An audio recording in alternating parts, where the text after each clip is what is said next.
దేవుని మహాకృపను బట్టి చాలా దినాలుగా మనం ప్రార్థిస్తూ వచ్చిన ఈ బైబిల్ స్టడీ దినాలను ప్రభు మనకు అనుగ్రహించాడు. మరి ఈ దానియేలు గ్రంథములో ఉండేటువంటి దర్శనాలు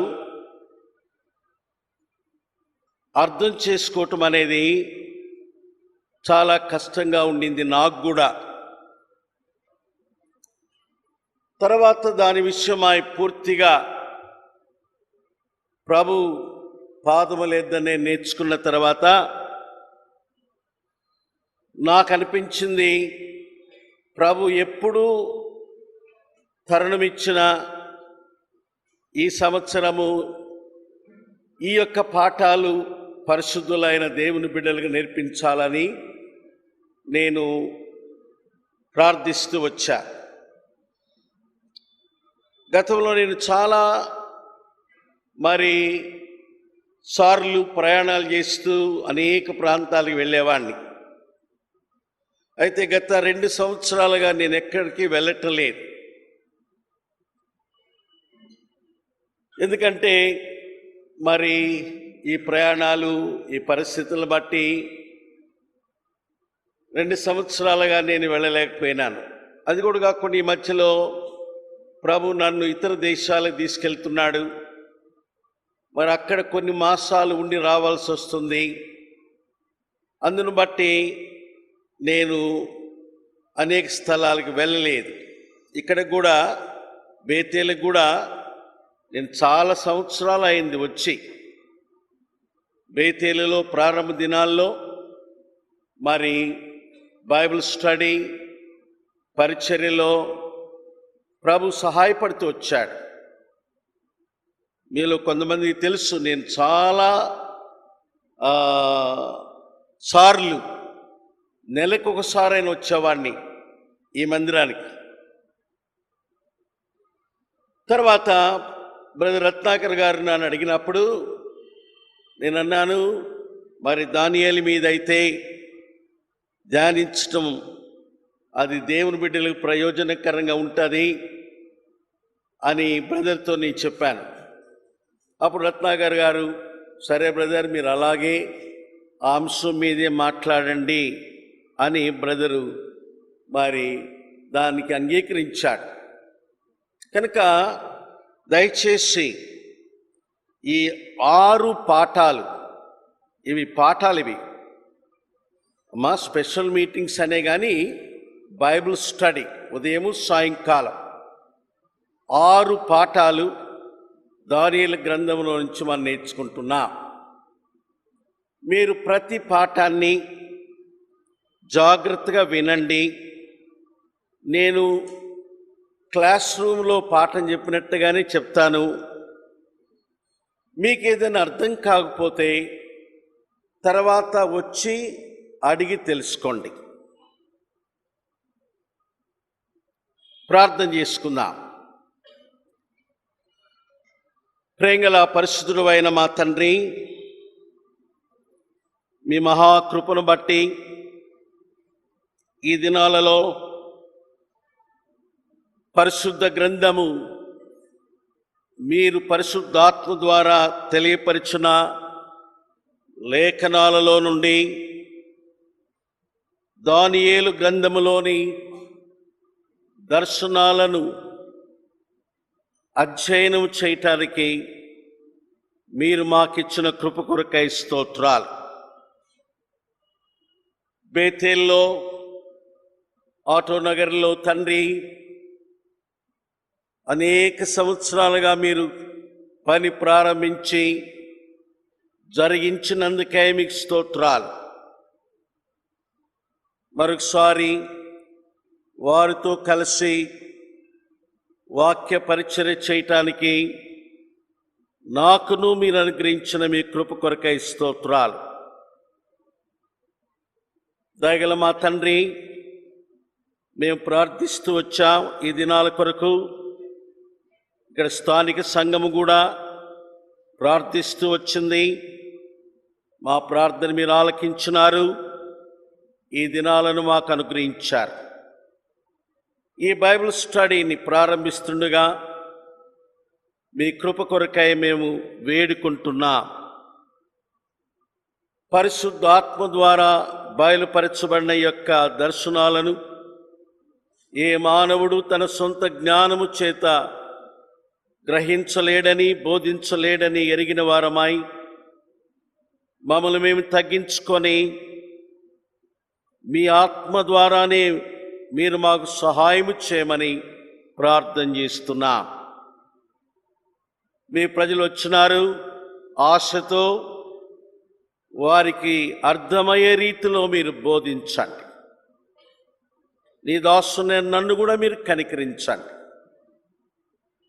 ప్రభా, ఈ ఉదయకాలం నుండి ఆదివారం రాత్రి వరకు 6 పాఠాలు, దర్శనాలు నేర్చుకోవటానికి మేము ఆశపడుతున్నాం. ఆశగల ప్రాణమును తృప్తిపరిచే దేవుడు మీరై ఉన్నారు. సహాయం చేయండి. ఇంకా అనేకులు వచ్చి విని మేలు పొందినట్లుగా చేయండి. మమ్మల్ని మేము తగ్గించుకుంటూ మీ ఘనమైన పరిశుద్ధమైన నామమును హెచ్చిస్తూ మా ప్రభువైన యేసుక్రీస్తు యొక్క అతి పరిశుద్ధ నామములో స్తుతించి ప్రార్థిస్తున్నాము తండ్రి. ఆమెన్. చెప్పండి ఆమెన్ అని. ఈ దినాల్లో చాలామంది కొన్ని మర్చిపోయినారు. ఒకటి, ప్రార్థన అంటే మోకాళ్ళ మీదకి రావటం మర్చిపోయారు. రెండవది, ప్రార్థన అయిన తర్వాత విని ఏకీభవించటం మర్చిపోయారు. ప్రార్థన అయిన తర్వాత బిగ్గరగా ఆమేన్ అని చెప్పటం మర్చిపోయారు. కనుక మరి దేవుని సన్నిధిలో మనం నేర్చుకున్న సత్యాలకు మనం లోబడి కొనసాగాలి. ఈ దానియేలు గ్రంథములో మొదటి 6 అధ్యాయాలు చెరకొనిపోబడిన ప్రజలు, అక్కడున్న ప్రభుత్వాలకు సంబంధించిన విషయాలు, సందర్భాలు రాయబడినవి. చివరి 6 అధ్యాయం, రెండవ భాగములు 6 అధ్యాయములు, మొదటి భాగములు 6 అధ్యాయాలు ఉన్నాయి. రెండవ భాగములోని 6 అధ్యాయాలు పూర్తిగా దర్శనాలతో కూడిన భాగం అది. అయితే మొదటి భాగములో 2వ అధ్యాయములో మాత్రమే కళ, దర్శన భావము వ్రాయబడింది. అంటే ఇప్పుడు మనం ధ్యానించేది 2వ అధ్యాయములో ఉన్నటువంటి గొప్ప ప్రతిమ లేదా బ్రహ్మాండమైన ప్రతిమ. ఆ మాట దానియేలు 2వ అధ్యాయములో 31వ వచనములో మనం చదవగలం. రాజా తాము చూచుచుండగా బ్రహ్మాండముగొక ప్రతిమ కనబడెను గదా. ఈ గొప్ప ప్రతిమ. కాబట్టి ఈ 2వ అధ్యాయములో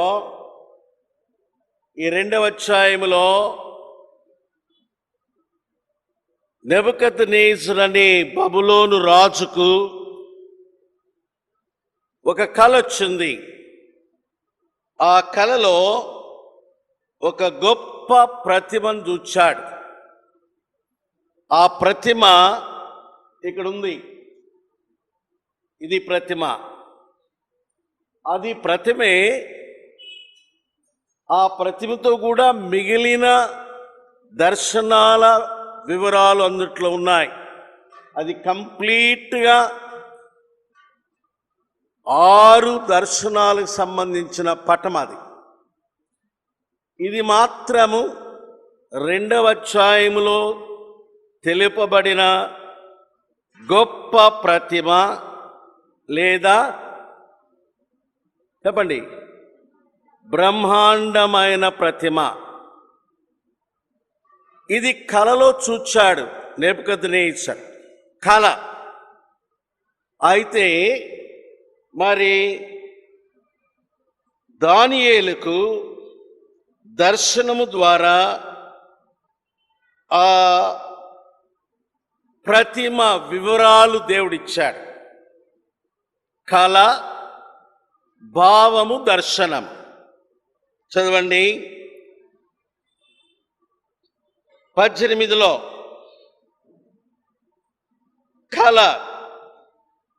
కళ అనే మాట ఉంది. 9లో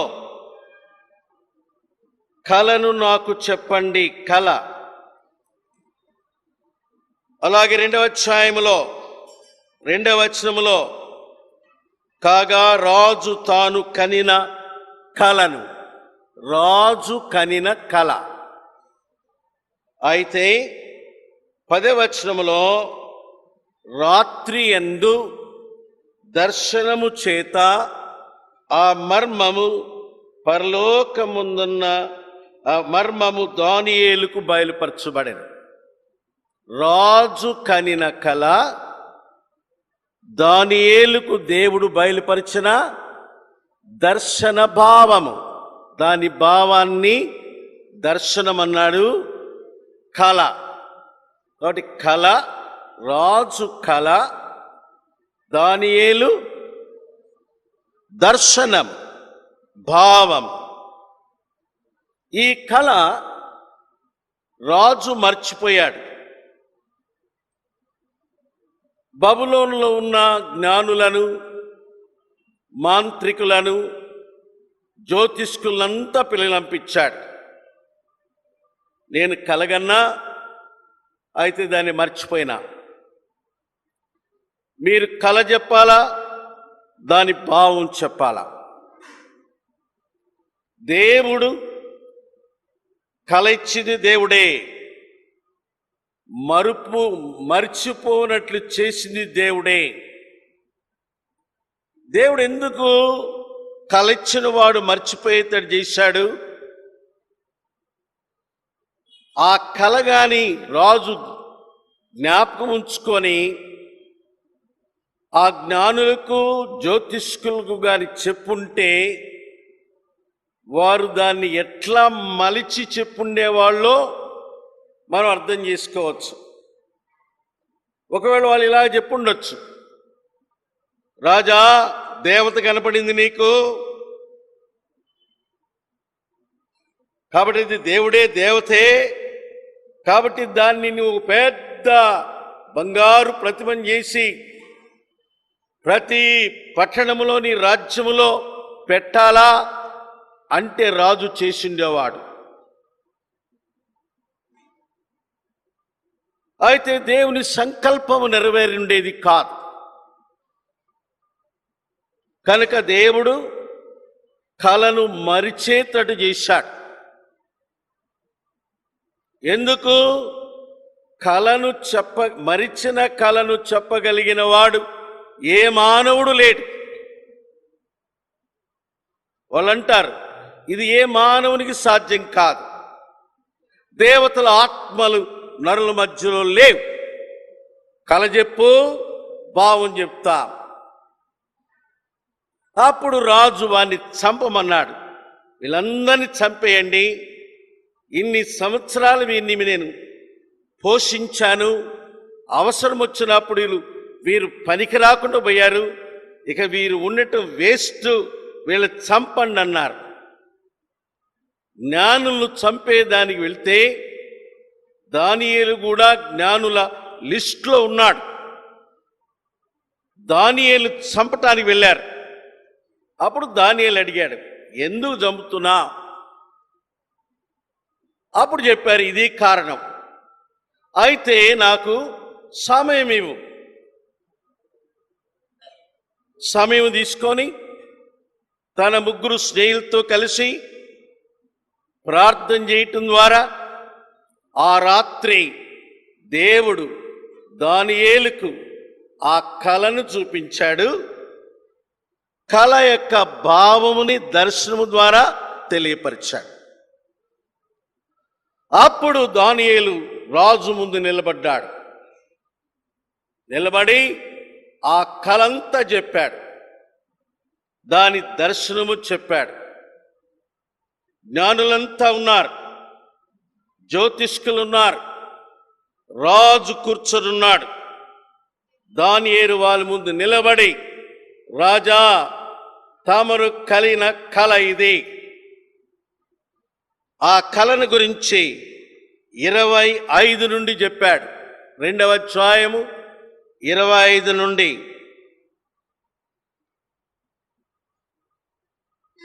25 నుండి చెప్తూ దానియేలు అన్నాడు 31లో, రాజా, తాము చూచుచుండగా బ్రహ్మాండమగు ఒక ప్రతిమ కనబడెను గదా. ఒక్కొక్క మాట చెప్తా ఉంటే రాజుకు మరి మతిలో అవన్నీ మెదలుతా ఉన్నాయి. కనబడింది కదా, నిజమే, ప్రతిమ కనబడింది. మరి అందులో తల వివరాలు చెప్తుంటే కలంతా చెప్పాడు. ఎక్కడి నుంచింది? 31వ వచనం నుండి మరి ఎక్కడి దాకా ఉంది అది ఆ కళ? 31 నుండి 38 వరకు అది చెప్పబడింది. ఆ తర్వాత దాని భావం వివరించి చెప్పాడు. దాని భావం దర్శనము ద్వారా చెప్పాడు.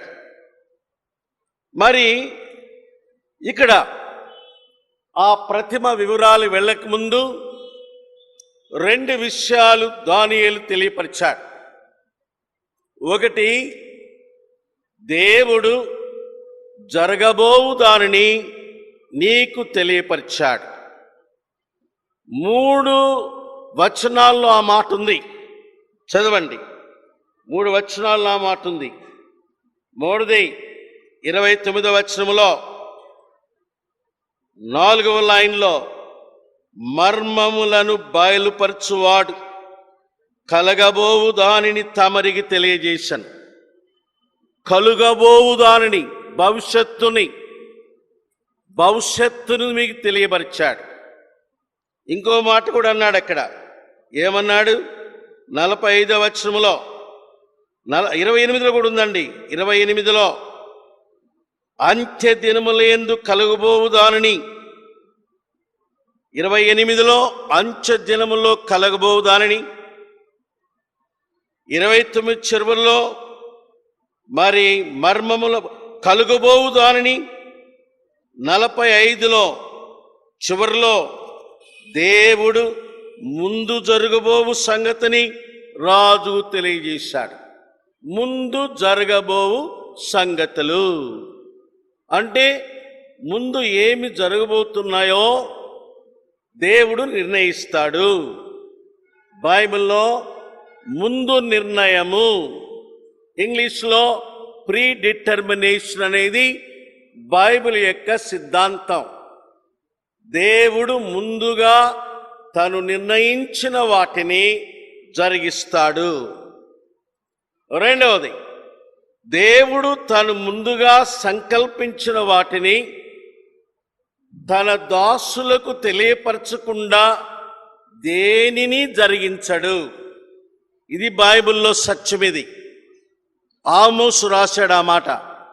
ఆమోసు గ్రంథము 3వ అధ్యాయము 7వ వచనములో ఆ మాట ఉంది. తన సేవకులైన ప్రవక్తలకు తాను సంకల్పించిన దానిని బయలుపరచకుండా ప్రభువైన యెహోవా ఏమీయూ చేయడు. యెహోవా దేవుడు తాను సంకల్పించిన దానిని చేయకముందు తన దాసులకు బయలుపరుస్తాడు. అందుకనే ఎందుకు ఇక్కడ చూడు, ఇది క్లాస్ రూమ్, ఇది క్లాస్ రూమ్. నేను టీచర్, మీరు స్టూడెంట్స్. అటు ఇటు మీ చూపు కానీ తలంపులు కానీ వెళ్ళటానికి లేదు. అలాగెళ్తే నేను ప్రశ్నిస్తా, జవాబు చెప్పాలా. కాబట్టి ఇక్కడ అందును బట్టే దర్శనాలు దేవుడిచ్చాడు. మరి బైబిల్లో దర్శనాలు ముఖ్యంగా నలుగురికి ఇచ్చాడు దేవుడు. దానియేలుకి ఇచ్చాడు, యెహెజ్కేలుకి ఇచ్చాడు, మరి కొత్త నిబంధనలో పౌలుకి ఇచ్చాడు, యోహానుకి ఇచ్చాడు. ఈ 4 దర్శనాలు దర్శన గ్రంథాలివి.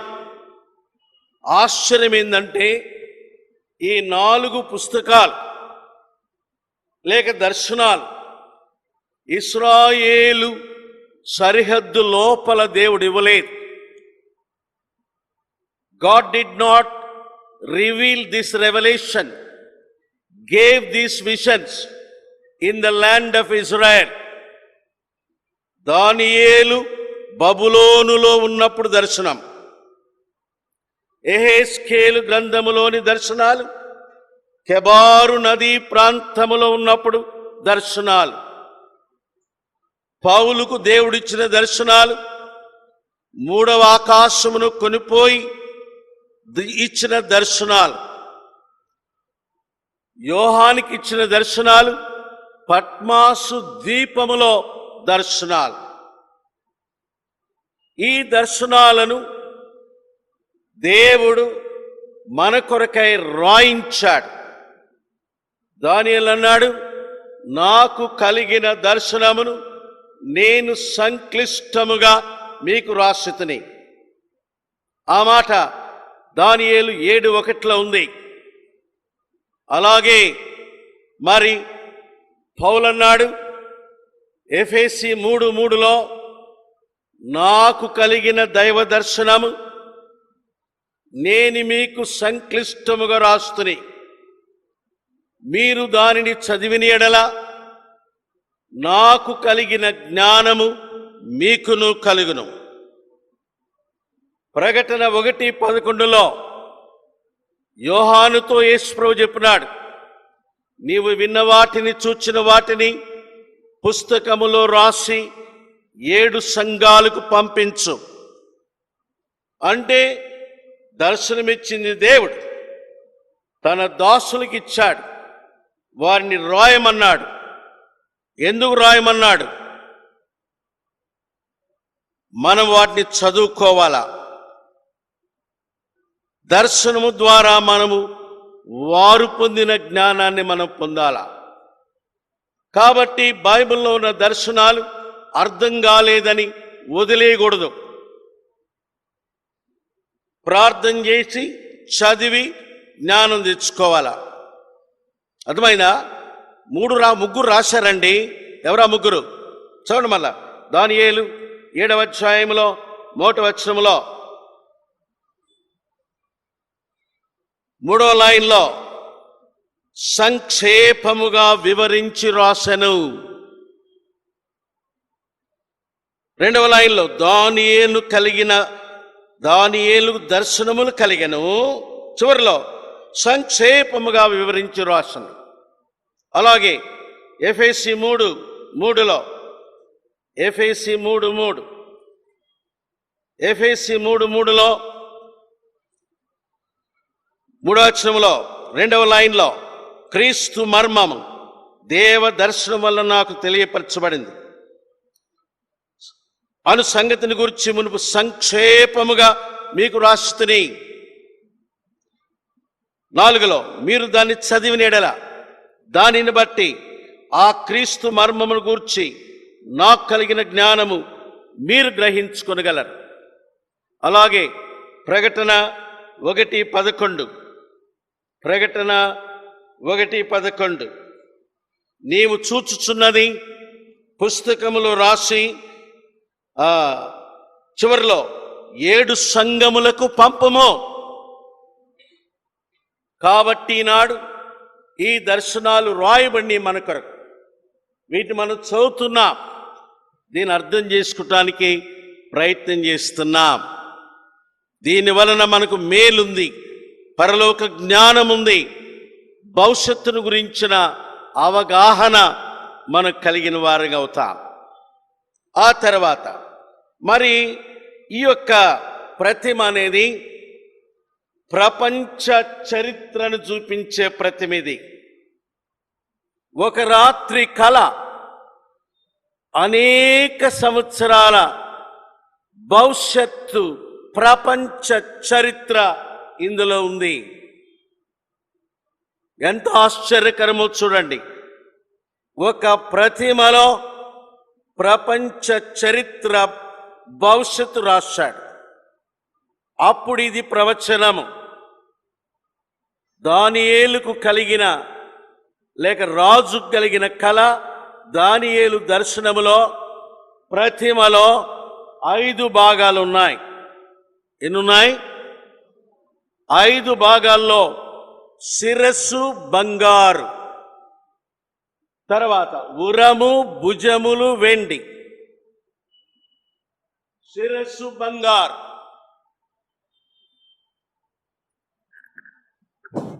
శిరస్సు బంగారు, ఉరము భుజములు వెండి, ఉదరము తొడలు ఇత్తడి, మోకాళ్ళు ఇనుము, పాదములు 10 వ్రేళ్ళు, ఇనుము మట్టి మిళితమైన భాగం.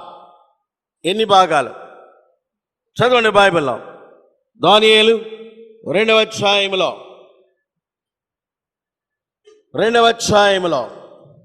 32వ వచనం. ఆ ప్రతిమ యొక్క శిరస్సు మేలిమి బంగారు, మొదటి భాగం. దాని రొమ్ము భుజములు వెండివి, 2వ భాగం. దాని ఉదరము తొడలు ఇత్తడివి, 3వ భాగం. 4, దాని మోకాళ్ళు ఇనుమువి, 4వ భాగం. దాని పాదములు ఒక భాగం ఇనుపది, ఒక భాగం మట్టిదైంది. 5 భాగాలు. ఈ 5 భాగాలను దేవుడు దర్శనము ద్వారా భావన వివరణ ఇచ్చాడు. ఏమన్నాడు? ఈ 5 కూడా 5 రాజ్యాలు, సామ్రాజ్యాలు. చదువు మాట. దానియేలు గ్రంథము 30వ వచనం అండి. 30 లేక 28 చివరి మాట. తామే ఆ బంగారు శిరస్సు. తామే అంటే ఎవరితో మాట్లాడుతున్నాడు? ఎవరితో మాట్లాడుతున్నాడు? బబులోను రాజైన నెబుకద్నెజరుతో మాట్లాడుతున్నాడు. అంటే బబులోను రాజ్యము, తాము ఆ బంగారు శిరస్సు, మొదటి భాగం. తర్వాత రాశాడు, చదవండి 39లో. తాము చనిపోయిన తర్వాత తమరి రాజ్యము కంటే తక్కువైన రాజ్యము లేచును. బంగారు కంటే వెండి తక్కువైంది. అంటే తమరి రాజ్యము మొదటిది. ఏ రాజ్యం అది? బబులోను రాజ్యం. తర్వాత తక్కువైన రాజ్యము, ఇది 2వ రాజ్యం. ఇది 3వది. అటు తర్వాత లోకమంతా ఏలునట్టి 3వ రాజ్యము, అది ఇత్తడి వంటిది. ఇత్తడిది 3వ రాజ్యాన్ని సూచించును. 40వ వచనములో పిమ్మట 4వ రాజ్యం ఒకటి లేచును. అంటే ఇనుము, 4వ రాజ్యం. 41లో పాదములు వ్రేళ్ళు. 41 చివరిలో ఆ రాజ్యములో భేదముండును. పాదములు వ్రేళ్ళనే రాజ్యములో ఇసుక, మన్ను, ఇనుము మిళితం కాదు. ఆ రాజ్యములో భేదములుండును. పాదము వ్రేళ్ళు అనేది ఐదవ రాజ్యం. మొదటి రాజ్యము బంగారనే బబులోను రాజ్యం. దాని తరువాత రాజ్యము మాదీయ పారసీక రాజ్యం అని మనకెట్ట తెలుసు? బబులోను రాజ్యం పతనమైన వెంటనే మాదీయ పారసీక రాజులు రాజ్యానికి వచ్చారు. ఎక్కడున్నా మాట? దానియేలు 5వ అధ్యాయము చివరి వచనంలో ఉంది. దానియేలు 5వ అధ్యాయములో చివరి వచనములో 30వ వచనములో, ఆ రాత్రి ఎందే కల్దీయుల రాజుకు బెల్షాజరు హతుడాయను, మాదీయుడగు దర్యావేసు 62 సంవత్సరాలు గలవాడై సింహాసనమునకెక్కెను. బెల్షాజరు బబులోను యొక్క చివరి రాజు. ఆయన చంపబడ్డాడు. బబులోను రాజ్యం అంతమైంది. తర్వాత ఒక ఆయన సింహాసనానికి వచ్చాడు. ఎవరైనా? మాదీయుల రాజు. మాదీయ పారసీకులు గెలిచారు. కాబట్టి రెండవ రాజ్యం ఎవరిదమ్మా? మాదీయ పారసీకుల రాజ్యం. మూడవది ఇత్తడిది, అనగా మాదీయుల తర్వాత వచ్చే రాజ్యము మూడవ రాజ్యం, ప్రపంచ రాజ్యం. అది ఇత్తడి భాగం. అది ఎవరు? చదవండి. దానియేలు 8వ అధ్యాయములో 8వ అధ్యాయములో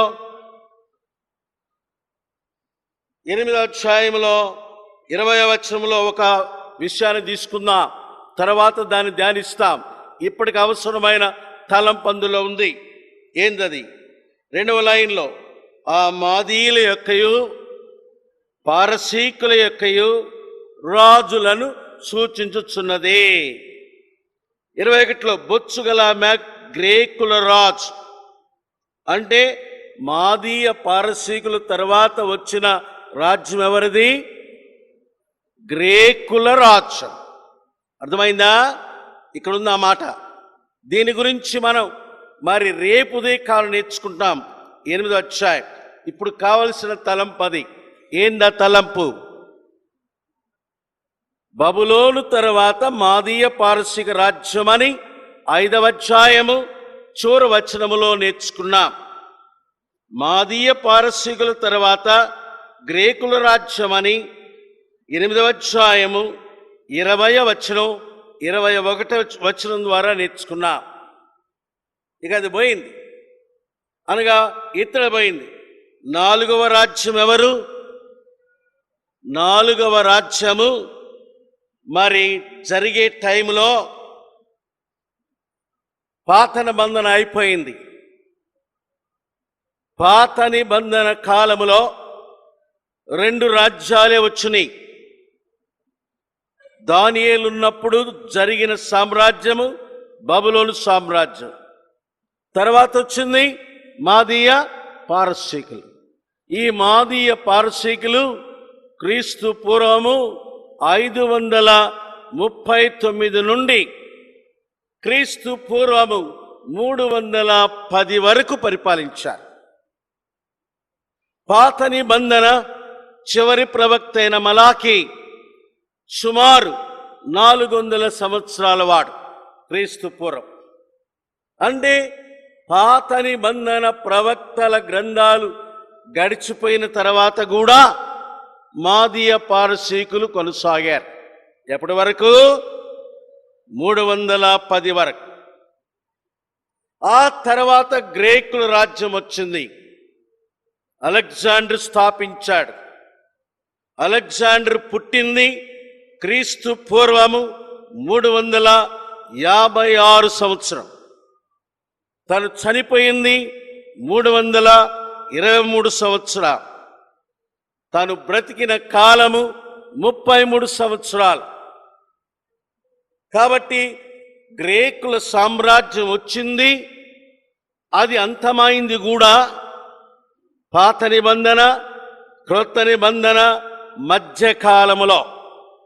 ఈ మధ్యకాలాన్ని మౌనకాలం అంటారు. అంటే ఆ మౌన కాలము 400 సంవత్సరాలు. ఆ కాలంలో ప్రవక్తలు లేరు, ప్రవచనాలు లేవు. అంటే మలాఖీ గ్రంథం తర్వాత ప్రవచనము, లేఖనము బాప్తిస్మిచ్చు యోహాను గురించి. ఈ మధ్య కాలములో గ్రీకుల రాజ్యం వచ్చింది, అంతమైపోయింది. గ్రీకుల రాజ్యము ఇత్తడి భాగం. దాని తర్వాత గ్రీకుల తర్వాత ఒక రాజ్యం వచ్చింది. ఆ రాజ్యము రోమా రాజ్యం అని మనకెట తెలుసు? బాప్తిస్మిచ్చు యోహాను పుట్టినప్పుడు, యేసు ప్రభు శరీరధారిగా పుట్టినప్పుడు, అనగా క్రొత్త నిబంధన లేఖనాలు ప్రారంభమైనప్పుడు భూలోకములో ప్రపంచ రాజ్యమేది? రోమా సామ్రాజ్యం. రోమా చక్రవర్తులు కైసరులు అంటారు. ఆ కైసరులు కింద మరి హేరోదు రాజు. అందుకని లూకాసు వార్త 2వ అధ్యాయము మొదటి 2 వచనాలలో ఔగుస్తు కైసర్. ఔగుస్తు కైసర్ అంటే అగస్టస్ ద సీజర్. ఎందుకు చెప్పా?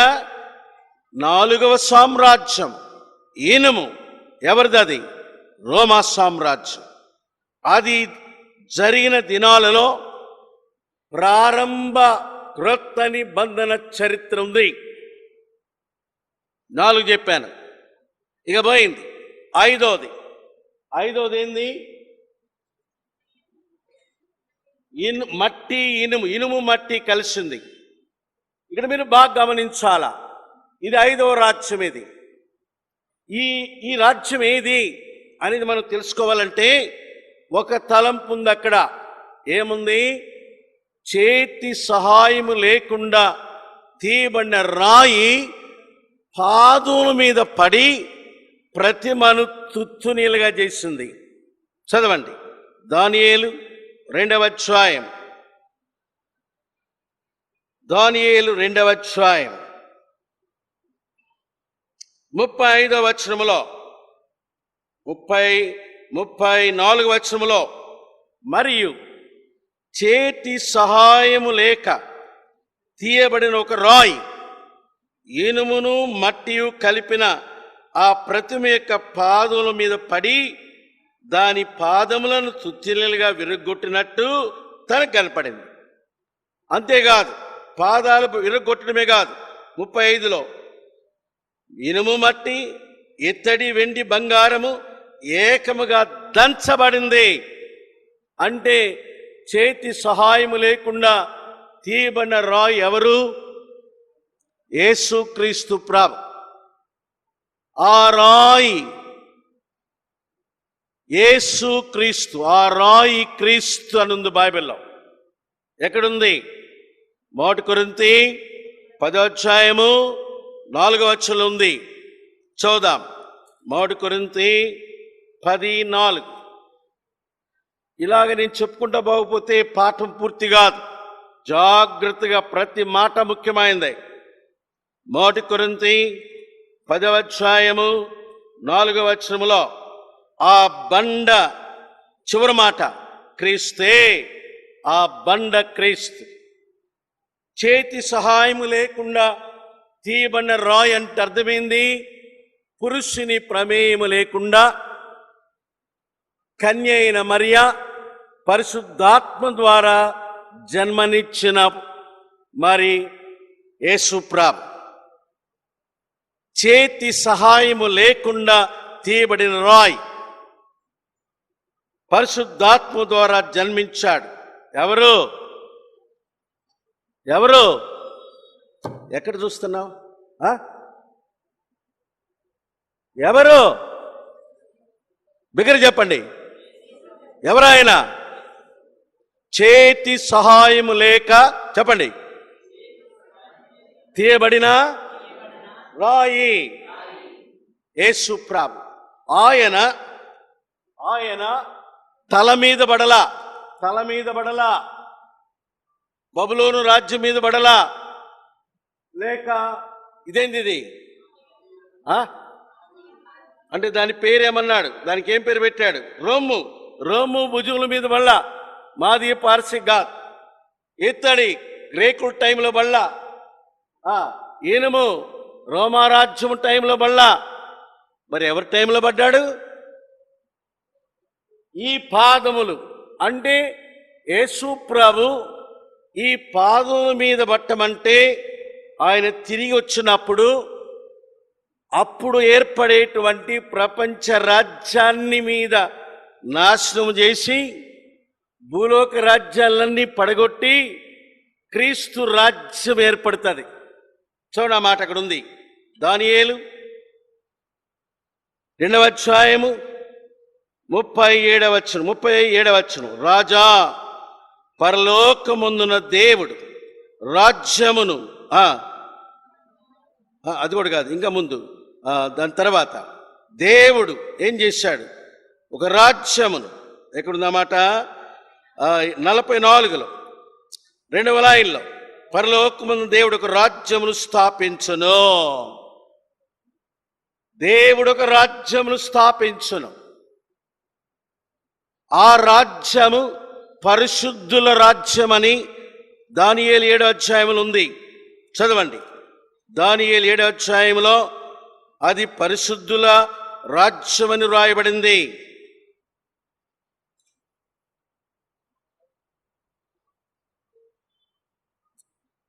ఆ రాజ్యము ఎవరికి చెందును? పరిశుద్ధులకు చెందును.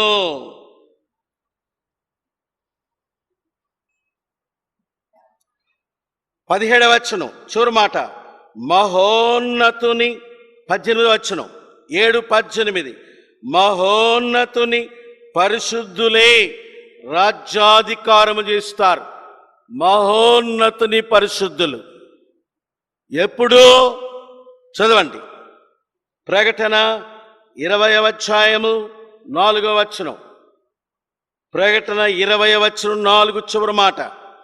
వారు బ్రతికిన వారై 1000 సంవత్సరములు క్రీస్తుతో కూడా రాజ్యము చేసిరి.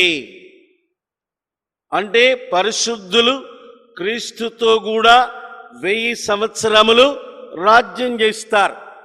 ఇది 1000 ఏళ్ల రాజ్యం. ఇది దీనికి ముందు లోక రాజ్యాలన్నీ పడగొట్టబడాలా. దాని గురించిన ప్రకటన, అనౌన్స్మెంటు ప్రకటన 11లో ఇవ్వబడింది. చదవండి.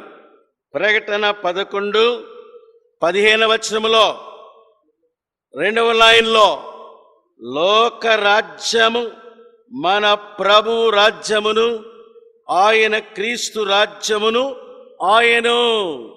అంటే యేసు ప్రభు తిరిగి వచ్చినప్పుడు ఆయన అప్పుడు ఏర్పడబోయే రాజ్యము. యేసు ప్రభు తిరిగి వచ్చినప్పుడు భూలోకములో ఏర్పడబోయే రాజ్యాన్ని క్రీస్తు విరోధి రాజ్యం అంటారు. ఏమంటారు? కాబట్టి క్రీస్తు విరోధి రాజ్యమును పడగొట్టేది ఎవరు? యేసు క్రీస్తు ప్రభు. పడగొట్టి 1000 సంవత్సరాలు పరిశుద్ధులతో పరిపాలన చేస్తాడు. అంటే ఇప్పుడు చెప్పండి, 5వ రాజ్యం ఎవరిది? బిగ్గరగా. Very good. క్రీస్తు విరోధి రాజ్యం. ఇప్పుడు 5 రాజ్యాలు చెప్పండి. మొదటి రాజ్యము, బిగ్గరగా చెప్పాలి. మొదటి రాజ్యము, 2వ రాజ్యము, 3వ రాజ్యము, 4వ రాజ్యము, 5వది. ఇక్కడ ఒక్క మాట నేర్చుకోవాలి, కొంచెం కష్టమైనా కానీ ఇది రాను ఇదే తలంపు వస్తుంది. ఈ క్రీస్తు విరోధి రాజ్యము ఇనుము కంటిన్యూ అయింది, మట్టి వచ్చింది. దేవుడు చూపించాడు. క్రీస్తు విరోధి రాజ్యము ఇనుము మట్టితో కలిసింది. అంటే రాబోయే క్రీస్తు విరోధి రాజ్యము పతనమైపోయిన రోమా సామ్రాజ్యము నుండి మరలా ఏర్పడుతుంది. చాలా ఆశ్చర్యకరమైన సత్యం ఇది. అర్థమైందా? ఏంది?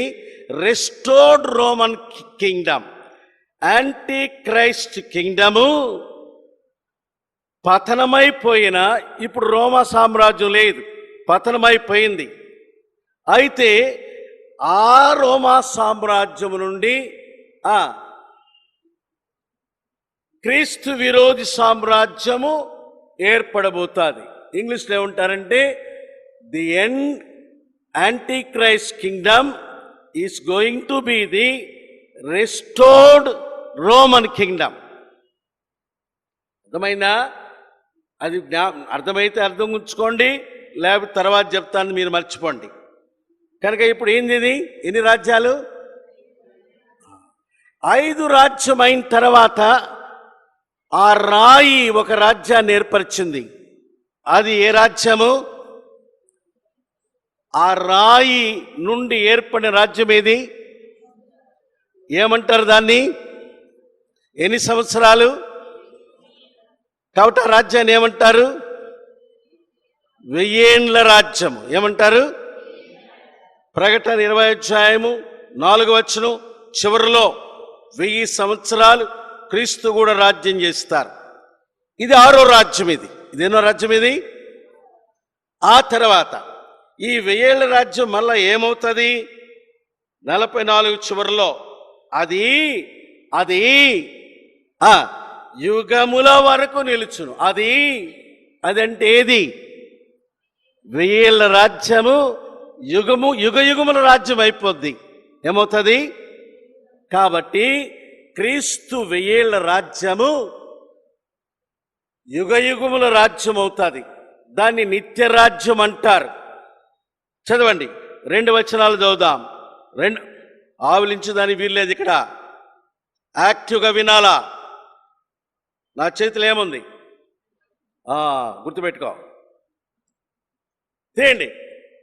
2వ పేతురు 1వ అధ్యాయం. 2వ పేతురు 1వ అధ్యాయం. 1వ అధ్యాయంలో 11వ వచనం చివరి మాట, యేసు క్రీస్తు యొక్క నిత్య రాజ్యములో ప్రవేశిస్తాం. నిత్య రాజ్యం ఇది. 1000 ఏళ్ల రాజ్యంతో ఆగదిది. 1000 ఏళ్ల రాజ్యము అది అంటే 1000 ఏళ్ల రాజ్యము యుగముల రాజ్యం అయిపోయింది. యుగముల రాజ్యం, నిత్య రాజ్యం. ఇంకో మాట చదవండి. ప్రకటన 22వ అధ్యాయము 5వ వచనం. 22:5 చూరు మాట, వారు యుగములు రాజ్యము చేయుదురు. కాబట్టి 1000 ఏళ్ల రాజ్యము భూలోకములు ఏర్పడేది. ఇది 6వ రాజ్యము. అదే పరలోకములో యుగయుగుల రాజ్యం ఉంటుంది. భూమి గతించిపోతే 1000 ఏళ్ల రాజ్యమే యుగయుగం రాజ్యం అవుతుంది. అదెన్నో రాజ్యం? 7వ రాజ్యం. అంతేనా? ఈ ప్రతిమలో ఎన్ని ఉన్నాయి? 5 రాజ్యాలు ఉన్నాయి. అయితే ఆ రాయి ఉంది ఇక్కడ, ఈ రాయి ఉంది. ఈ రాయి వస్తే 6వ రాజ్యం అవుద్ది. 6వ రాజ్యం ఏమవుద్ది? ఏందా 7 రాజ్యాలు చెప్పండి. నెంబర్ 1, 2, 3, 4, 5, 6, 7. తెలుగులో చెప్పు నాయనా. నిత్య రాజ్యము యుగముల రాజ్యం. అర్థమైందా? సరే, ఇక్కడ ఇంకొక మాట చెప్పాల. ఇప్పటి వరకు ఎన్ని రాజ్యాలు ప్రతిమలో ఉన్నవి, ఏర్పడినవి, అంతమైనవి? బబులోను రాజ్యము అంతమైపోయింది. అది నెబుకద్నెజరుతో వచ్చింది. తన తండ్రి స్థాపించిన విస్తరించింది నెబుకద్నెజరు. అది క్రీస్తు పూర్వము 606 నుండి 538 వరకు వచ్చింది. 38 కాదు, 39 ఉండాలా, ఇక్కడ 8 ఉండాలా, 39 వరకు వచ్చింది. ఎప్పుడు అంతమైంది? బెల్షాజరుతో అంతమైంది 39తో. తర్వాత మాదీయ పారసిక రాజ్యం 538తో ప్రారంభమైంది. పొరపాటు పడింది 9. అది ఎంతవరకు వచ్చింది?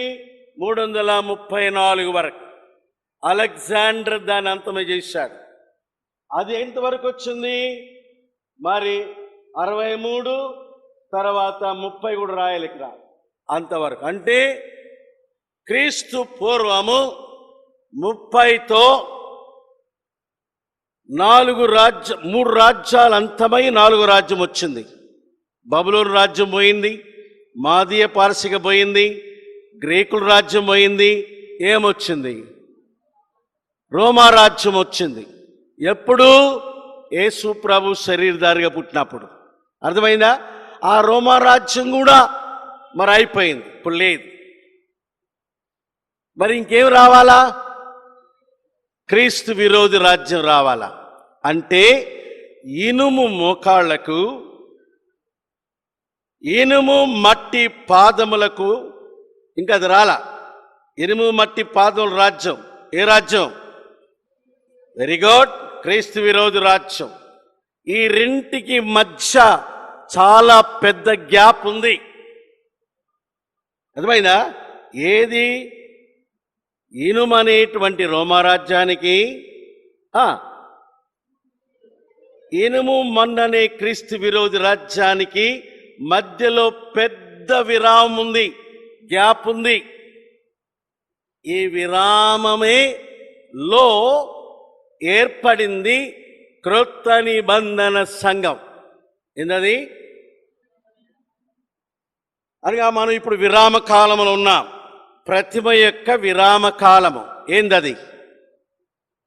ప్రతిమలో కనుపరచనిది, ప్రతిమలో కనుపరచనిది ఏంది?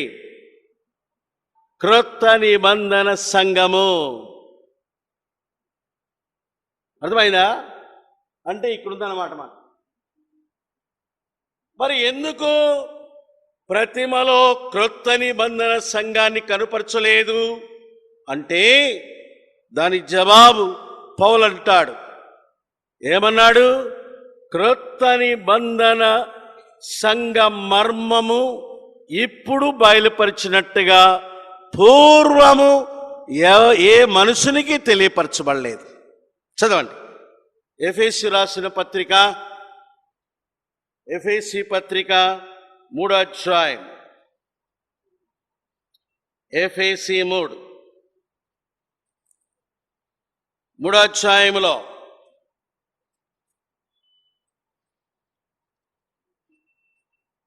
ఎఫెసీ 3వ అధ్యాయంలో 5వ వచనంలో 2వ లైన్లో అపోస్తులకు ప్రవక్తలకు బయలుపరచబడి ఉన్నట్టుగా పూర్వకాలమందు మనుషులకు తెలియపరచబడలేదు. అందుకని పాత నిబంధనలో 39 గ్రంథాలు ఉన్నాయి. 39 గ్రంథాలు, ఆది కాండం నుంచి మలాకీ వరకు. ఈ 39 గ్రంథాలలో ఎక్కడా కూడా పాత క్రొత్త నిబంధన సంఘమును గురించిన ప్రవచనము లేదు. Totally kept secret, hidden. ఏది? చెప్పు అమ్మ బిగ్గరగా. ఏది? బిగ్గరగా. పాతన బంధన లేఖనాలలో మరుగుపరచబడినది ఏది? ఏమ్మా నువ్వు నోరు తెరవు? You are a teacher, open your mouth. క్రొత్త నిబంధన సంఘము. వండరిది. పాత నిబంధనలో యేసు ప్రభు యొక్క జన్మను గురించి రాయబడింది. కన్యక గర్భవతి కుమారుని కను. యేసు ప్రభు శిలువ మరణము యెషయా 53లో ఆయన మన పాపము కొరకై ఆయన మొత్తబడ్డాడు. శిలువ. పునరుద్ధానం గురించి రాయబడింది. రెండవ రాకడ గురించి రాయబడింది. అయితే దేని గురించి రాయబడలా? బిగ్గరగా చెప్పు. కాబట్టి ఈ ప్రతిమలో చూపించబడని భాగము క్రొత్త నిబంధన భాగం. అది ఎక్కడ ఉండాలా? ఈ ప్రతిమలో కొత్త నిబంధన భాగం ఎక్కడుండాలా? ఇది క్రీస్తు విరోధిది, ఇంకా రాలా. దీనికి ముందు అయిపోయింది రోమా రాజ్యం. జరిగిన రోమా రాజ్యానికి రాబోయే క్రీస్తు విరోధి రాజ్యానికి మధ్యలో ఉండాలా? ఏది? మనం ఉన్నాం. ఏ భాగంలో ఉన్నాం? ఇనుముకి, మట్టి ఇనుముకి మధ్యలో ఉన్నాం. అర్థమైందా? కాబట్టి ఇది ప్రతిమను గురించిన వివరాలు. ఇక 1 by 1 స్టడీ చేయాలి మనం. ఇంత ఆగల. బబులోను సంగతి ఏంది? మాదీయ పారసీకుల సంగతి ఏంది? గ్రీకుల రాజ్యము సంగతి ఏంటి? రోమా సామ్రాజ్యం సంగతి ఏంటి? అన్నీ కూడా బైబిల్లో ఉన్నాయి. అవి మీకు కొత్త కావచ్చు, తెలియకపోవచ్చు, కానీ లేఖనాల్లో ఉన్నాయి. ఒకదాని తర్వాత ఒకటి మనం నేర్చుకుంటాం. ఇప్పుడు మనం ఎక్కడికి వెళ్ళాలా? మొదటి భాగానికి వెళ్ళాలా. ఏదది? బంగారు శిరస్సు. ఎవరా బంగారు శిరస్సు? రాజా తామే ఆ బంగారు. అంటే ఏ రాజ్యం? మీరే చెప్తున్నారు, నోరు తెరవట్లే. ఏ రాజ్యం? బబులోను రాజ్యం. నేను పాఠాలు చెప్పేటప్పుడు కూడా ఇట్టే చెప్పేవాడిని పిల్లలకి. 36 సంవత్సరాలు డిగ్రీ కాలేజీలో డిగ్రీ పిల్లలకి నేను పాఠాలు చెప్పాను. 36 ఇయర్స్, 69వ సంవత్సరం నుంచి 2005 వరకు 36 సంవత్సరాలు ఇలాగే చెప్పాను. బెత్తం పట్టుకోలేదు, కానీ ఇలాగే చెప్పాను. ఆ తర్వాత 69 నుండి ఇప్పటి వరకు బైబిల్ బోధిస్తున్నా. అంటే 46 సంవత్సరాలుగా బైబిల్ నేను బోధిస్తున్నా. సేవలో ఉన్నా నేను. కాబట్టి మీరు బాగా నేర్చుకోండి, దయచేసి నేర్చుకోండి. సరే, ఇప్పుడు ఈ యొక్క ప్రతిమ యొక్క మొదటి భాగానికి వెళ్తున్నా. ఎన్ని భాగాలు ఉన్నాయి ప్రతిమలో? 5 భాగాలు ఉన్నాయి. ఇవి కాకుండా ఎన్ని రాజ్యాలు వస్తాయి చెప్పండి బిగ్గరగా. మొత్తం ఎన్ని? 7 నేర్చుకోవాలి మనం. మొదటిది బంగారు శిరస్సు. ఎవరు? రాజా నెబుకద్నెజరు తామే ఆ బంగారు. కాబట్టి నెబుకద్నెజరు బబులోను రాజ్యము ప్రతిమలో మొదటి రాజ్యము. అంతేనా? చదువునమాట. దానియేలు 2వ అధ్యాయము. దానియేలు 2వ అధ్యాయం 28 చివరి మాట. తామే ఆ బంగారపు శిరస్సు. ఎవరి నెబుకద్నెజరు? బాగా గమనించాలా. ఈ నెబుకద్నెజరు బబులోను చెందినవాడు. బబులోన్ అనేది ఆ దినాల్లో అద్భుతమైన కట్టబడిన పట్టణము. ప్రపంచపు 7 అద్భుతాలలో బబులోను హ్యాంగింగ్ గార్డెన్స్ ఒకటి. అంత చక్కని అద్భుతమైన నగరము ఏది? దాన్ని అలా కట్టింది ఎవరు? నెబుకద్నెజర్. ఇది మరి ప్రస్తుతమున్న ఇరాక్ రాజధాని బాగ్దాదుకు 80 కిలోమీటర్ల దూరంలో ఉంది. 80 కిలోమీటర్స్ దూరంలో బాగ్దాదు నుంచి ఉంది. ఆ ప్రాంతములో బబులోను. ఈ బబులోను పట్టణము యూఫ్రటిస్ నది మీద కట్టబడింది. యూఫ్రటిస్ నది ఒడ్డున కట్టబడిన పట్టణం ఇది. యూఫ్రటిస్ నదిని గురించి ఏదోను తోటలో చదువుతాం. కాబట్టి ఆ బబులోను రాజు, ఈ బబులోను రాజు నెబుకద్నెజరు గురించి యెహోవా దేవుడు ఏం చెప్తున్నాడంటే, నా సేవకుడైన నెబుకద్నెజరు అద్భుతం ఏంటంటే ఈ 5 రాజ్యాల అధిపతులు, 5ది మినహా అధిపతులను దేవుడు ఏర్పాటు చేసుకున్నాడు. దేవుడు మాట్లాడాడు, దేవుడు దర్శనమిచ్చారు వాళ్ళకి. నెబుకద్నెజరు అన్యుడు, కల్దీయుడు, విగ్రహారాధికుడు. దేవుడు అంటాడు, నా సేవకుడైన నెబుకద్నెజరు. చదవండి ఇర్మియా గ్రంథము 25వ అధ్యాయం. ఇర్మియా గ్రంథము 25వ అధ్యాయం 9వ వచనములో,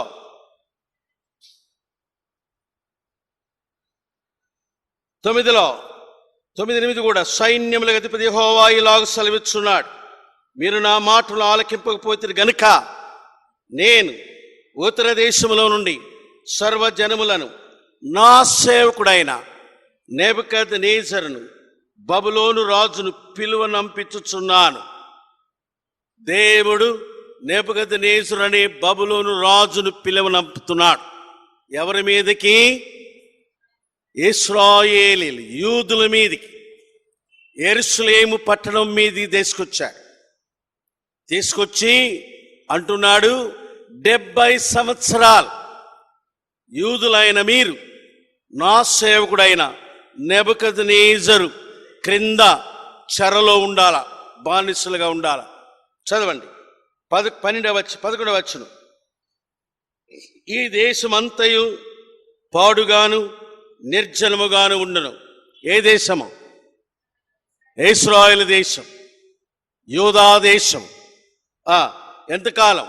ఈ జనులు 70 సంవత్సరములు బబులోను రాజుకు దాసులుగా ఉందరు. ఎవరా రాజు పేరు? బిగ్గరగా 70 సంవత్సరాలు. కాబట్టి దేవుడు, యూదా ప్రజలు పాపం చేశారు.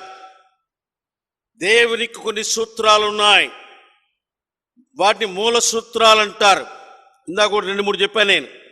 ఇక్కడ ఇంకోటి ఏంటంటే, ఎందుకు యెహోవా దేవుడు తన ప్రజలైన యూదుల్ని తానిచ్చిన కానాను దేశము, పాలుతేలు ప్రవహించే కానానులో నుండి మరి అన్య దేశానికి బానిసలుగా చెరగా పంపించాడు అంటే, దేవుడు అంటాడు, ఇశ్రాయేలీయుల మీకు నేను యెహోవానైన నేను ఐగుప్తు నుండి తెచ్చి పాలుతేలు ప్రవహించే దేశాన్ని ఇచ్చా.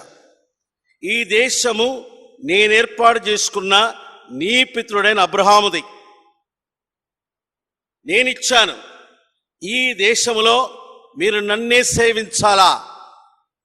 అందుకొని యెహోషువ 25వ అధ్యాయం అంతా అదే. ఎవరిని సేవిస్తారు? కాబట్టి 25-24 వెరీ గుడ్. 24 ఎంత అదే. కాబట్టి ఆ దేవుడిచ్చిన దేశంలో యెహోవాని సేవించకుండా వారు విగ్రహాలు తీసుకొచ్చారు. దేవుడు అన్నాడు, ఆ విగ్రహాలు ఎక్కడి నుంచి వచ్చినాయి? అన్యుల నుంచి వచ్చినాయి. నేను మీకిచ్చిన దేశంలో అన్యులను మీ అన్య విగ్రహాలు పూజించే దానికంటే మీరు అక్కడికే వెళ్ళి ఆ దేశపు విగ్రహాలను పూజించండి. Not here. This is my land. This is promised land. This is the land flowing with milk and honey. నేను ఇచ్చాను. కాబట్టి ఈ దేశంలో, నేనిచ్చిన దేశంలో మీరు ఉండకూడదు. చాలా దేవుడు అంటాడు, నేను మరి పెందల కడనే ప్రవక్తల మీ దగ్గర పంపుతూ వచ్చా, మీరు వారి మాటలు వినలేదు, వారిని మీరు చంపారు. యెరూషలేమా, ప్రవక్తలను చంపుదానా? ఈ కారణాన్ని బట్టి దేవుడు అన్నాడు, ఆయన తీసుకొస్తా. నేను ఎవరిని తెస్తా? నా సేవకుడైన నెబుకద్నెజరుని తెస్తా. ఎందుకు నా సేవకుడు అన్నాడు ఆయన్ని? ఆయన ద్వారా నా చిత్తమును నేను నెరవేర్చుకుంటా. నా పని నెరవేర్చుకునే వ్యక్తి ఎవడైనా వాడు నా సేవకుడు అవుతాడు. అందుకని ఈ నెబుకద్నెజరు, విను ఇక్కడ, ఈ నెబుకద్నెజరు 3 సార్లు యూదా దేశం మీదకి దండెత్తొచ్చాడు. 4వసారి తను రాలేదు, కానీ తన దేహ సంరక్షక అధిపతులకు అధికారి అయిన నెబూజరదాను వచ్చాడు. మొత్తం ఎన్నిసార్లు? 4 సార్లు. 3+1 3 సార్లు ఎవరు వచ్చారు? నెబుకద్నెజరు వచ్చారు. 4వసారి ఎవరు వచ్చారు? రాజు యొక్క దేహ సంరక్షకుల అధిపతికి నాయకుడు వచ్చాడు. ఆయన పేరేంది? నెబూజరదాను. చదువుతాం. కాబట్టి 3 టైమ్స్ నెబుకద్నెజరు వచ్చాడు. ఎవరు తీసుకొచ్చారు ఆయన్ని? దేవుడు. చదవండి. మొదటిసారి తీసుకొచ్చాడు. చదవండి. 2వ రాజు 25వ అధ్యాయం, 2వ రాజులు 24వ అధ్యాయం. బబులోను రాజు, 2వ రాజులు 24వ అధ్యాయం. 24వ అధ్యాయంలో నెబుకద్నెజరు వస్తున్నాడు. చదవండి. మరి ఎక్కడొచ్చాడు ఆయన? మొదటి వచనంలో నుండి, యెహోయాకీము దినములలో బబులోను రాజైన నెబుకద్నెజరు యెరూషలేము మీదికి వచ్చేశాడు. అనగా యెరూషలేం మీదికి మొదటిసారి వచ్చినప్పుడు రాజు ఎవరు? యెహోయాకీము. యెరూషలేములో ఉన్నాడు. వచ్చి ఏం చేశాడండి ఈయన? 3 పనులు చేశాడు. ఒకటి, చదవండి. మొదట ఏం చేశాడు? వచ్చి దీని వివరాలు 2వ దినవృత్తాంతములు 36వ అధ్యాయములో ఉన్నాయి. తీయండి. 2వ దినవృత్తాంతములు 36లో యెహోయాకీము మీదకి వచ్చి ఏం చేశాడు? యెహోయాకీము మీదకి వచ్చి 36:5లో యెహోయాకీము 6వ వచనంలో అతని మీది బబులోను రాజు నెబుకద్నెజరు వచ్చి, మొదటిది, బబులోనును తీసుకొని పోవుటకు గొలుసులతో బంధించాను. ఎవరిని? రాజుని. అమ్మా నువ్వు చెప్పట్లే, నువ్వు సరిగా వింటలేదు. నువ్వు యెహోయాకీముని గొలుసులతో బంధించాడు. ఎవరో? 2వ పని ఏం చేశాడు? 2వది 7వ వచనములో నెబుకద్నెజరు యెహోవా మందిరపు ఉపకరణములో కొన్నింటిని బబులోను తీసుకెళ్ళిపోయాడు. దేవుని మందిరములో ఉన్న పరిశుద్ధ సేవ కొరకై ఉపయోగించే ఉపకరణాలని తీసుకెళ్ళిపోయాడు. ఎవరో?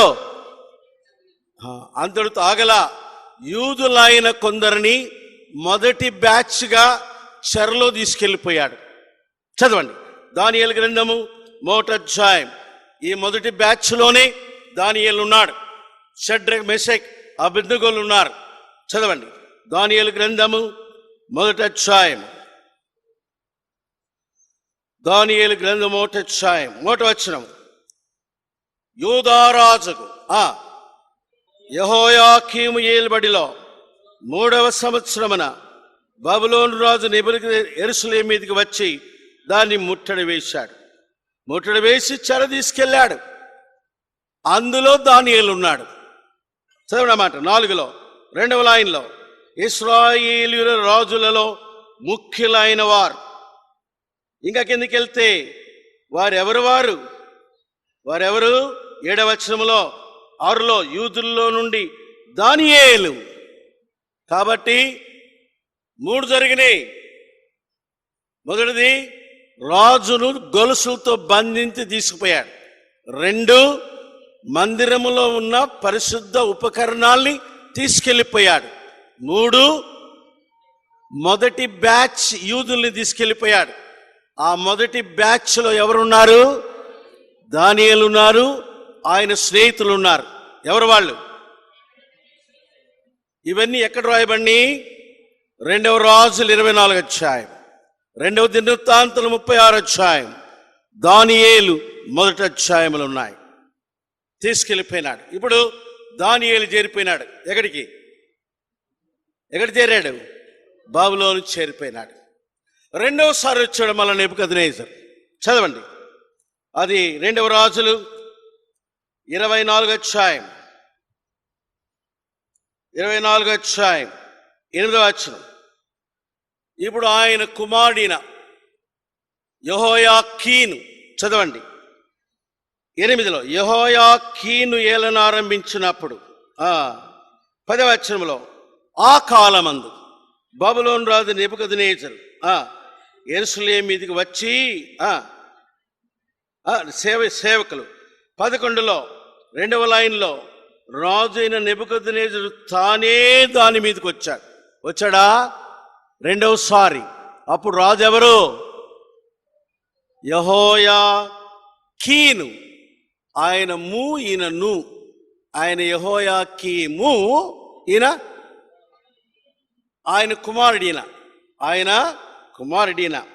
చదవండి అన్నమాట 6వ వచనంలో, యెహోయాకీము తన పితరులతో నిద్రించగా అతని కుమారుడిని యెహోయాకీను.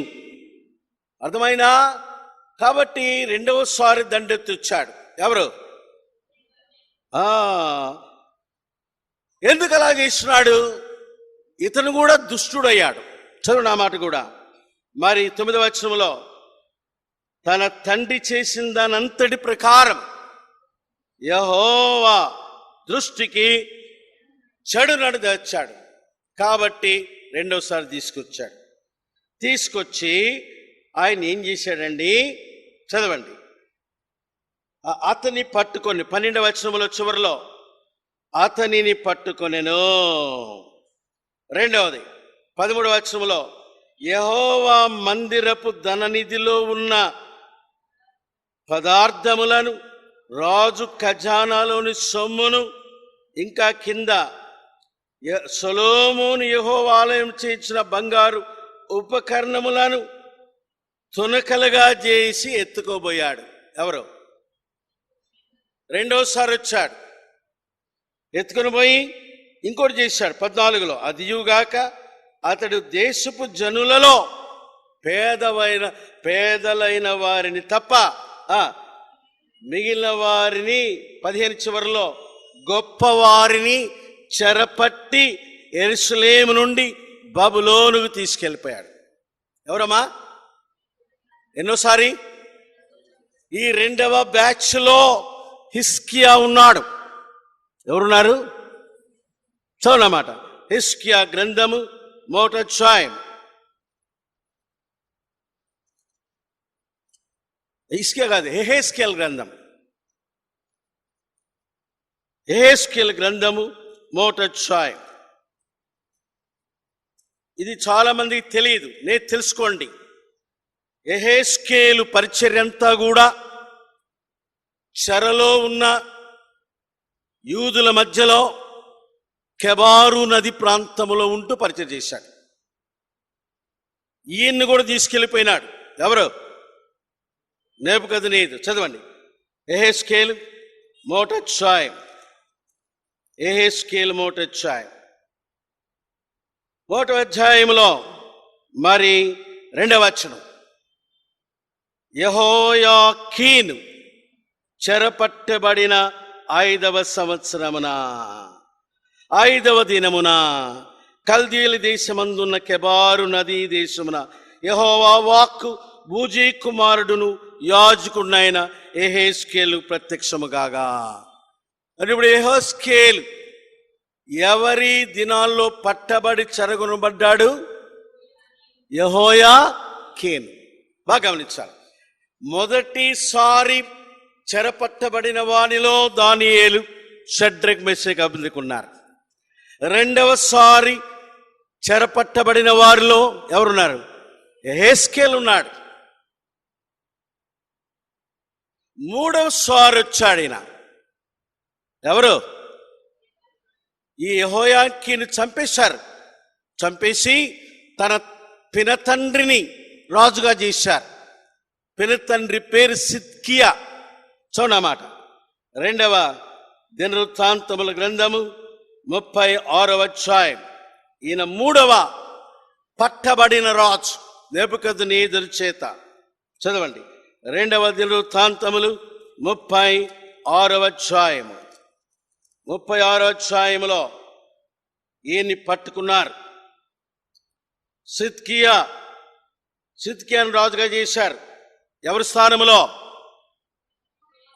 చదవండి. యెహోయాకీను ఏం చేశారు? 6 చివరిలో గొలుసులతో బంధించి తీసుకెళ్ళిపోయినారు. అయిపోయింది. ఆయన స్థానములో ఎవరు రాజు అయ్యారు? 10వ వచనములో సిద్కియా. ఇక్కడ సహోదరుడు ఉంది, కానీ ఇది కరెక్ట్ కాదు. అది పినతండ్రి అని 2వ రాజులు 25వ అధ్యాయంలో ఉంది. తీయండి. 2వ రాజులు 25వ అధ్యాయములో 25లో తన పినతండ్రి అయిన సిద్కియాను 24లో ఉంది కదా. 24లో 17వ వచనములో ఏముంది? మరియు బబులోను రాజు అతని పినతండ్రి అయిన మత్తన్యాకు సిద్కియాను మారు పేరు పెట్టి అతని స్థానముందు రాజుగా నియమించాడు. అంటే ఈయన ఎవరైనా? కాబట్టి మొదటి రాజు పట్టబడిన వాడెవడు? యెహోయాకీము. ఆయనతో కూడా పట్టబడి తీసుకుపోబడింది దానియేలు. రెండవసారి పట్టబడింది ఎవరు? యెహోయాకీను. ఆయనతో కూడా పట్టబడిన ప్రవక్త. మూడోసారి రాజు అయింది ఎవరు? సిద్కియా. ఈ సిద్కియా యెహోవా దృష్టి ఇచ్చినట్టు నడిచాడు. ఈయన్ని పట్టుకున్నారు. ఈయన్ని చాలా భయంకరంగా పట్టుబడ్డాడు ఇతను. చూడండి. 25వ అధ్యాయంలో నెబుకద్నెజరు వచ్చాడు. 3వ వచనములో బబులోను రాజైన నెబుకద్నెజరు అతని సైన్యమంతయు యెరూషలేము మీదికి వచ్చి 2లో ఈ ప్రకారము రాజైన సిద్కియా ఏలుబడి యందు పట్టణమును ముట్టడి వేయగా. మూడోసారి ఎవరి కాలంలో ఎవరొచ్చారు? నెబుకద్నెజరు వచ్చాడు. పట్టుకున్నారు. చదవండి. 7వ వచనములో సిద్కియా చూచుచుండగా అతని కుమారులను చంపించి సిద్కియా కన్నులు ఊడదీయించి ఇత్తడి సంకెళ్లతో అతని బంధించి బబులోను పట్టణాన్ని తీసుకెళ్లారు. అర్థమైనా? ఆయనతో కూడా తీసుకెళ్లేటప్పుడు ఆయన స్థానంలో గెదల్యాను రాజుగా చేశారు. అప్పుడు ఇర్మియాని కూడా తీసుకెళ్లాలనుకున్నారు. ఎవరిని? అయితే ఇక్కడ గొప్ప పాఠం నేర్చుకోవాలా. ఈ నెబుకద్నెజరు రాజు సైన్యానికి ఒక ఆజ్ఞ ఇచ్చాడు. చదవండి ఆ మాట. ఇర్మియా గ్రంథము 40వ అధ్యాయం. ఇర్మియా 40వ అధ్యాయంలో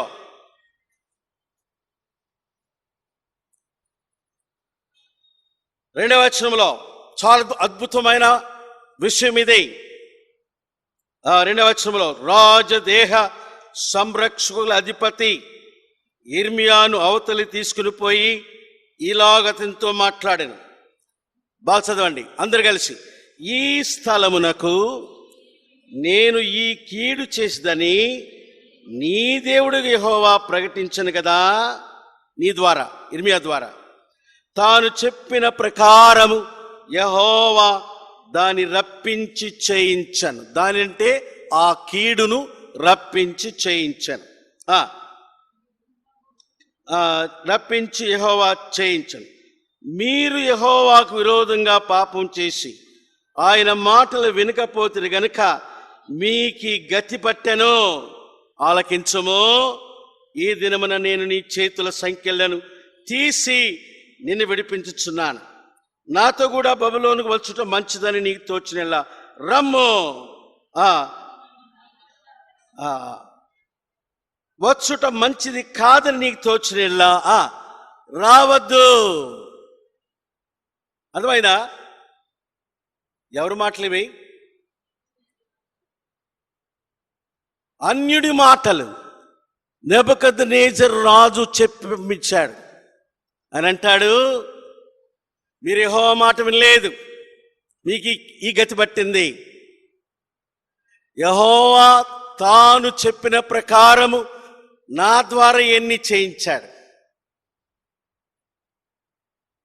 అయితే నేను నీ మాట వింటా. ఎవరు మాట? యిర్మీయా, నీవు యెహోవా మాట ప్రకటిస్తే యూదులు వినలేదు కాబట్టి దేవుడి కీడు వారి మీదకి రప్పించాడు. రప్పిస్తానన్న కీడంతా నా ద్వారా జరిగించాడు.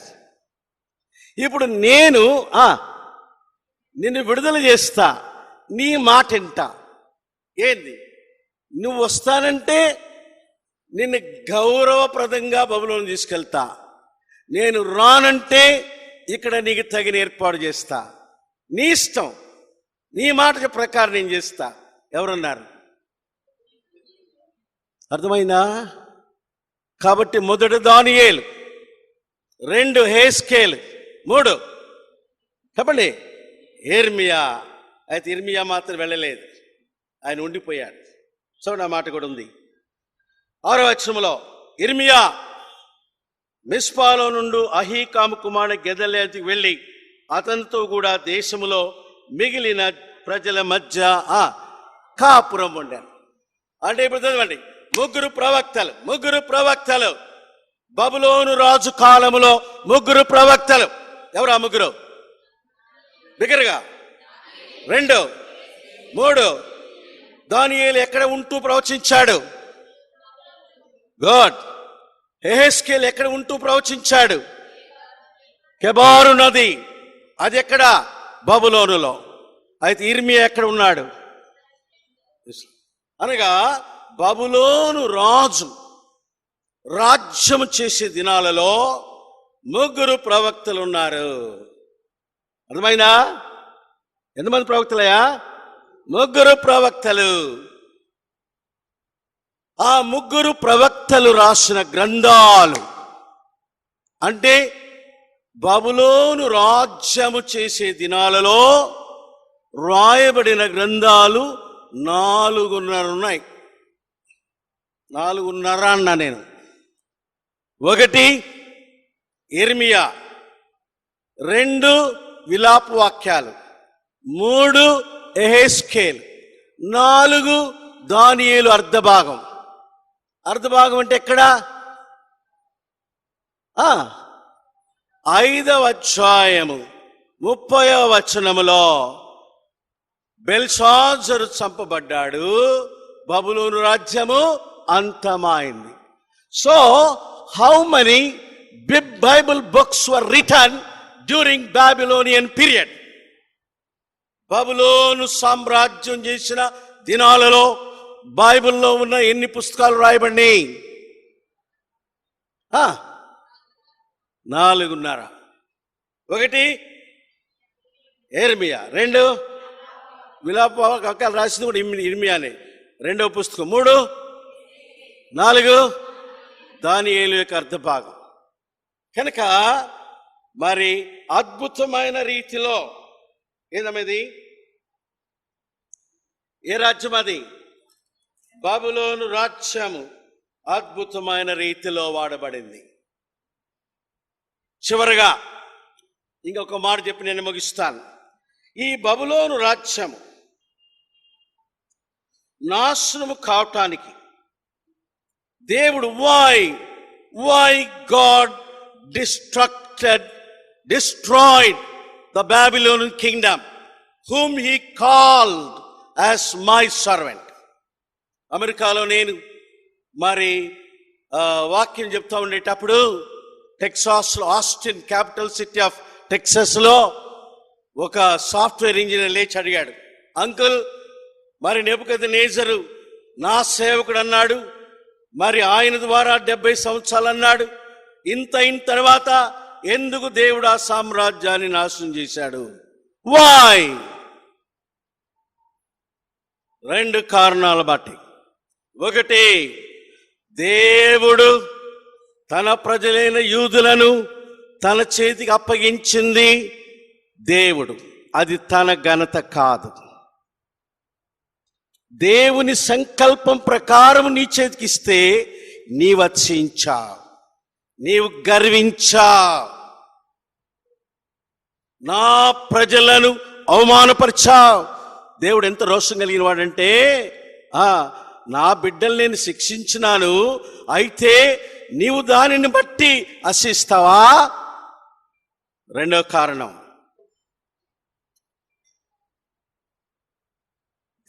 నా సేవకుడైన సొలొమోను పరిశుద్ధ మందిరములో ఉంచిన పాత్రలను తీసుకెళ్ళావు, దాన్ని ఏం చేయాలా?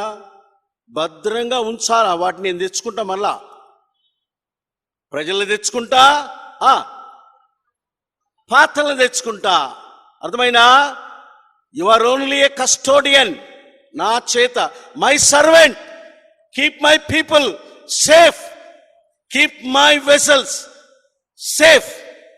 ఏం చేశాను? వాటిని 2 పనులు చేశాడు. నెబుకద్నెజరేమో తన దేవతా గుడిలో పెట్టాడు. తన వంశములో వచ్చిన చివరివాడు బెల్షాజరు వాటిని తీసుకొని ద్రాక్షారసాన్ని తాగాడు. రోషము కలిగిన దేవుని కోపము రగులుకుంది. ఎవరి మీద? బబులోను సామ్రాజ్యం మీద.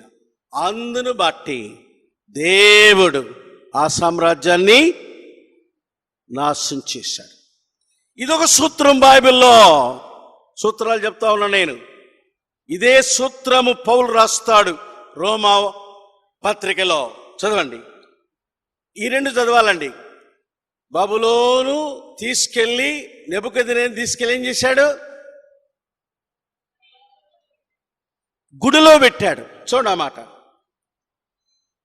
2వ రాజుల గ్రంథం. ఇది చెప్పి నేను ముగిస్తాను. రోమా చెప్పి నేను ముగిస్తాను. 2వ రాజుల గ్రంథం తీసుకెళ్ళి బబులోను గుడిలో పెట్టాడండి.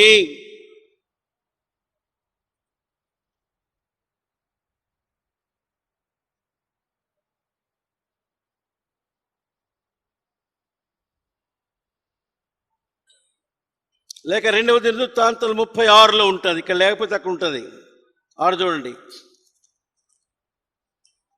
2వ దినవృత్తాంతములు 36వ అధ్యాయంలో ఆ పాత్రలను తీసుకెళ్ళి అమ్మా 7వ వచనం,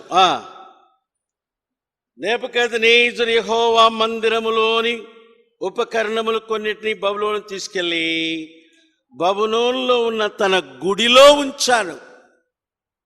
చూసారా? 2వది, ఇంకో రాజు ఏం చేశాడు? ఆ పాత్రలను చదవండి. దానియేలు గ్రంథము 5వ అధ్యాయం. దానియేలు గ్రంథము 5వ అధ్యాయం. ఆయన ఏం చేశాడు?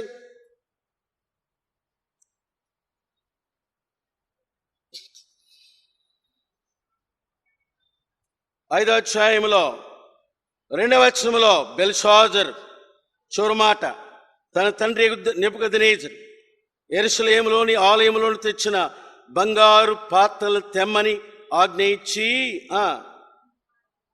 చివరి మాట, అతను రాణువారు ఉపమత్తులు వాటిలో ద్రాక్షారసం పోసుకొని తాగారు. అర్థమైనా? దేవుడు అన్నాడు, అయిపోయింది ఈ రాత్రి, టునైట్, ఈ రాత్రి, ఆ రాత్రి రాజ్యం అంతమైంది. ఆ రాత్రి అర్థమైనా? బబులోను రాజ్యం అంతమైంది. చివరి రాజు ఎవరు? బెల్షాజర్.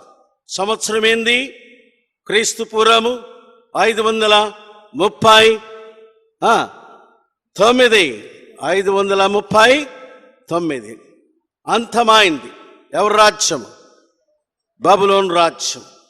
అదే సూత్రము కొత్త నిబంధనలో పౌలు రాశాడు.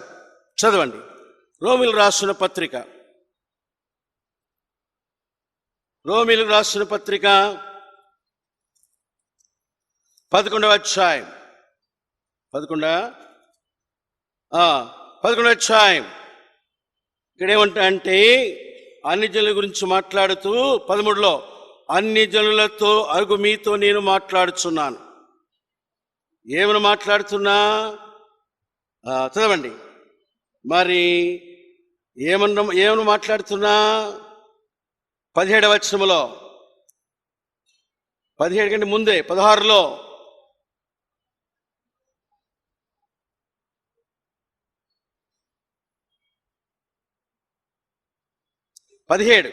అయితే కొమ్మలలో కొన్ని విరిచి అడవి ఒలీవ కొమ్ము అయిన వాటి మధ్యన అంటుగట్టబడి ఒలీవ చెట్టు యొక్క సారవంతమైన వేరులో వాటితో కలిసి పాలు పొందారు. మీరు అని జల్లారా, మీరు అడవి ఒలీవ చెట్లు.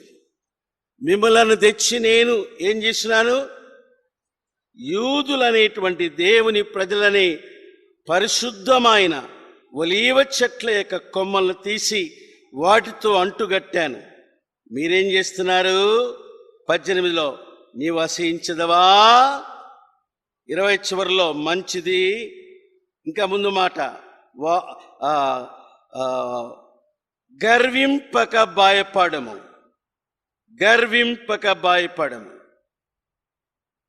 అర్థమైందా? అంటే అసలు ఒలీవ చెట్లు ఎవరు? యూదులు. అడవి ఒలీవ చెట్లు ఎవరు? మనం అన్ని జనులం.